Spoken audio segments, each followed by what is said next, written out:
Good afternoon, ladies and gentlemen, and welcome back once again to the Aura News broadcast. As usual, I'm Daniel Cook, your host, preparing a translated version of the Albanian news for those of you who are more comfortable in English. In today's news, a special prosecutor against terrorism has been sent to Albania by the United States. The expert has joined the staff of the U.S. Embassy in Albania and will have the duty of investigating the recruitment of jihadists to fight in Syria and Iraq. The Vice Assistant of the U.S. Secretary of State, Hoyt Yi, announced the news yesterday. He considered the Balkans to be a primary source of jihadists who are used as fighters for the Islamic State. The U.S. official made these comments during yesterday's meeting of the U.S. Congress Foreign Relations Committee on the Western Balkans. He said, "Bosnia, Kosovo, Macedonia, and Albania are primary source countries for jihadists. Certain individuals are radicalized and motivated to fight in Syria and Iraq by a number of factors. The economic crisis and the lack of employment are some of the factors that lead them to make this choice," he said.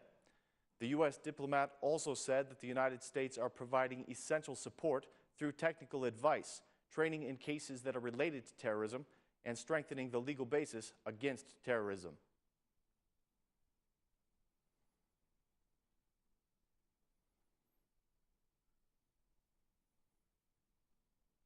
Some time ago, a proposal was made to turn the prison of Spac into a museum. This proposal has been supported by a number of the ambassadors to our country. They have offered their help in seeing this project implemented.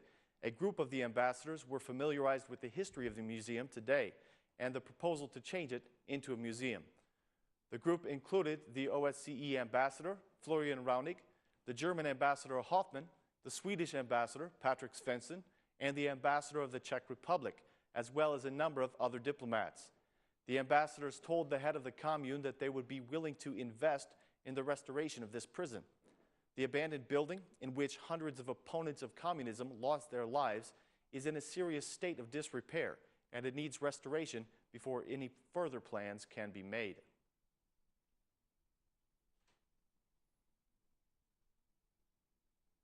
A recent survey has concluded that the high officials of the country are not being punished for crimes in the same way that the citizens are. The survey was conducted by two groups, the Open Society Association and IDRA.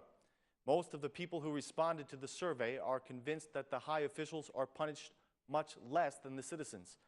The results of the survey indicate that for the crime of forging documents, the probability that a citizen would be punished is 73%.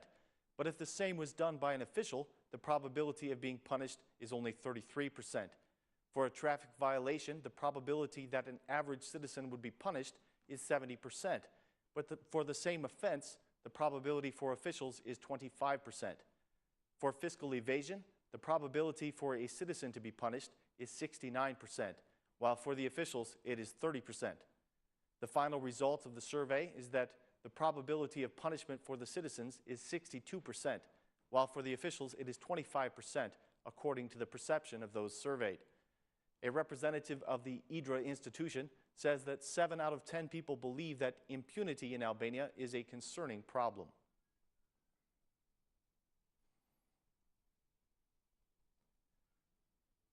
Today, the Prime Minister announced a new operation by the government to control the quality of fuel that is being sold to the citizens at the gas stations. He made the following statement: "The oil industry must understand that we will support them, but we will not support those who violate the law. Oil refineries will undergo a rigorous quality audit. This operation comes at an important time for the economy of the country.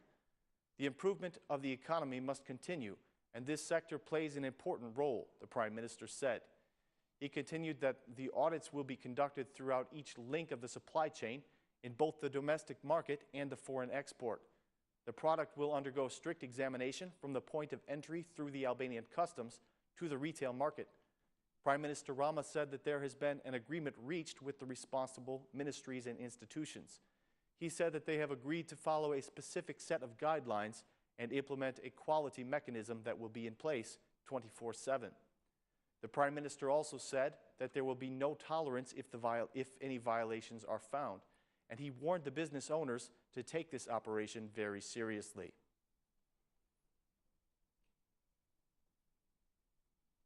The most recent survey by Instat indicates that the unemployment rate during 2014 was at 17.9%.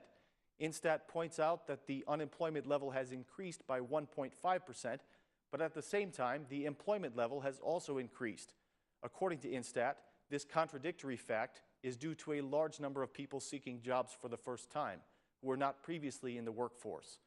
Instat says that the increase of unemployment is predominantly among the youth. The survey found that 17.9% of the population between the ages of 15 and 64 are unemployed, and 50.5% of the same age group is working. In total, 38.5% of the population is unemployed. The employment situation among the youth of ages 15 to 29 is more problematic. An interesting fact is that the employment rate is higher among males, but the males who are employed have higher salaries than the women by 10%. The Instat report says that the agriculture has the highest number of employees, followed by the service sector. According to the survey, 41.6% of the working public are salary employees, 26% are self-employed, and 32.4% are employees in a family business without a set salary. The opening of the files from the communist era was the primary focus of today's plenary session. Speaking on behalf of the Socialist Movement for Integration, the MP Petrit Vasili said that transparency is the most essential point of this process. He added that this is an opportunity for the victims of communism to finally learn the truth. According to Vasili, the German model is the most appropriate for the process. He said that the attitude of the majority is not based upon vengeance, but upon transparency.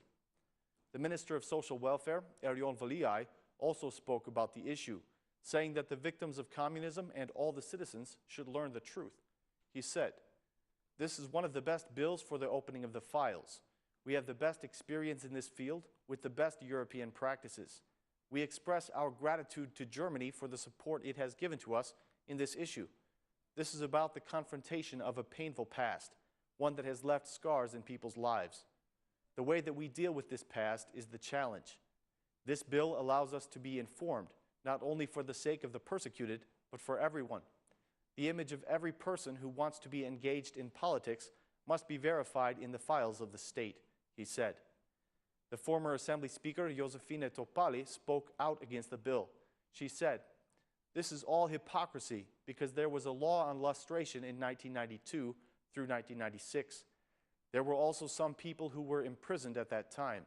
The Democratic Party passed the lustration law, and the law was overturned by the parties that came into power after that time.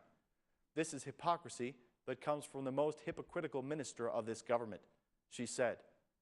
The Democratic MP Mesilo Dora, who supports the idea of opening the files, criticized the bill proposed by the government. She said that the bill is incomplete and that it will not punish all of the guilty from that time period. According to her, the Prime Minister refused the proposal to open the files completely. She considered the bill to be scandalous.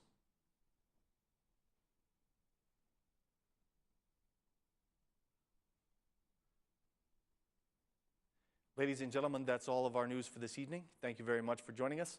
Please be with us again tomorrow at the same time for more translated news. Thanks, and have a good night.